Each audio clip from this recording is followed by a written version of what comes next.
இங்கே முல்லை கொடி அப்படியே ஒரு வீட்டை படர்ந்து போய் இருக்குது. அப்படியே இந்த வீட்டிலேருந்து அங்கால வாசல், அந்த வாசலுக்கு மேலால் ஒரு பந்தல் மாதிரி போட்டிருக்கிடம் அப்படியே படர்ந்து போய் இருக்குது. அவ்வளவு அழகாக இருக்குது.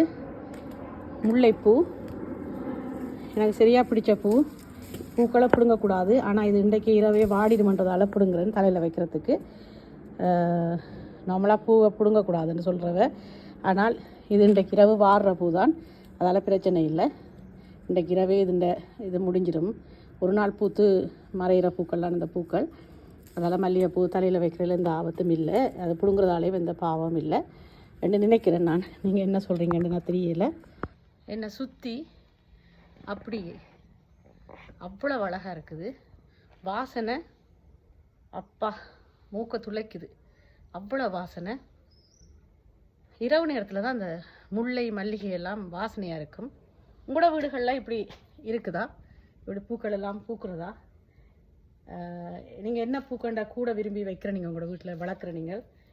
எனக்கு மல்லிகை சரியாக பிடிக்கும், மல்லிகை முல்லை எனக்கு சரியாக பிடிக்கும்.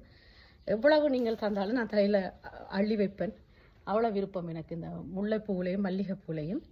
ரோஜா பிடிச்சாலும் கூட ரோஜா இந்த ஒரு பூவாக தான் வைக்கலாம். இது வாசனையாக இருக்கும், அவ்வளோ வாசனையாக இருக்குது. இங்கே பாருங்க இவ்வளோ இருக்குண்டு.